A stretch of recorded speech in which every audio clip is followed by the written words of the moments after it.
Hello everyone, my name is Professor Polish, and in this section I'll be giving you an overview on chemical mechanical planarization and why it is so critical in the manufacturing of semiconductors. CMP, chemical mechanical planarization, is used to improve performance and cut costs of semiconductors. It is necessary to make the transistors and interconnects smaller and smaller with each new generation of chip. CMP is a precision polishing process that allows the chip makers to shrink the devices by making the wafer surfaces flat, smooth, and flawless. CMP is one of the most critical and challenging steps and is needed to enable the lithography necessary to lay down a fine pattern of wires. CMP is repeated several times throughout the overall manufacturing sequence since the device is built up in layers.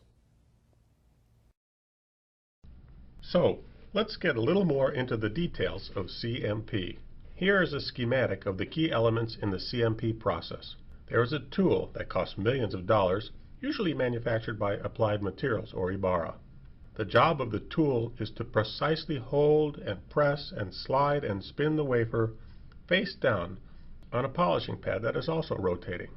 The pad is made of a special foam and is highly engineered. And there is slurry, basically pure water containing polishing compounds that is dispensed onto the pad. We're going to learn a lot more about slurries and pad later, since that is what Cabot Microelectronics makes and sells.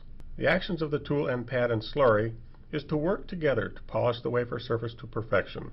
Oh yes, it has to be fast and low cost as well. Also, we need to remove a very precise amount of the wafer surface and then stop at exactly the right time and place. It takes about a minute to polish one layer, and the process consumes a couple hundred milliliters, about 2 cups of coffee worth of slurry. This will give you some idea of the size of the tool. It has a pretty big footprint and operates in a clean room where the air is filtered and completely changed out 6 times a minute, leaving less than 1 dust particle in a cubic meter of air. We weren't kidding about how flaws on the surface cause big problems with chip yield. If the final chip sells for $100, you would not want a speck of dust to ruin its performance. CMP engineers develop the polishing process. They select the slurry and pad to match their wafer materials and design. They adjust process parameters such as slurry flow rate and rotation speed, downforce pressure, rinsing and cleaning. And they troubleshoot when things don't work perfectly. CMP is so complicated that this is often the case. As you are probably beginning to see from the images already, there are a lot of moving parts to CMP, and they are highly interdependent. It's not easy to get them to all work well together, and it is extremely important and mission critical to the fabs that produce the chips. But actually, despite the challenges CMP poses, we at Cabot Microelectronics consider it a privilege and an opportunity to make an important difference to our customers and to really differentiate from our competitors. One way to boost performance of semiconductors is to use special materials that have desired electrical, mechanical, and thermal properties. With each new generation of chips, we see advances in materials and designs. Each new material and design requires a customized polishing solution, often a unique pad, slurry, and process. That is why we have to invest so much of our resources in research and development, over $50 million a year. Who knows what a chalcogenide is? These are compounds of sulfur, selenium, and tellurium. GST, germanium antimony telluride, is an example of a chalcogenide that comprises the new phase change memory devices. A few years ago, chips were bigger and simpler, but as you might see from this illustration, newer devices are smaller with a lot of new materials. It takes years and years and a lot of design, research, and engineering to come up with the next generation chip. CMP is just one small but very important part of the effort to advance semiconductor performance. If you look at the 250 nanometer chip, imagine that one of the surfaces has a small scratch, maybe smaller than one of the purple lines. The chip can probably tolerate a scratch like that. But now suppose we get that same scratch on a 32 nanometer device pictured to approximate scale in the inset. This would surely gouge through several layers and ruin the device. With each new generation of designs, the challenges we face become tougher and tougher. In addition to keeping up with new materials that make up the devices, most of the materials, conductors, insulators, barriers, are made up of tiny crystals. The shape and size of those crystals affect the way they polish. And what's next to one material is also a factor. Sometimes we will develop a polishing solution for one customer, for example, a system that will polish tungsten for 45 nanometer devices.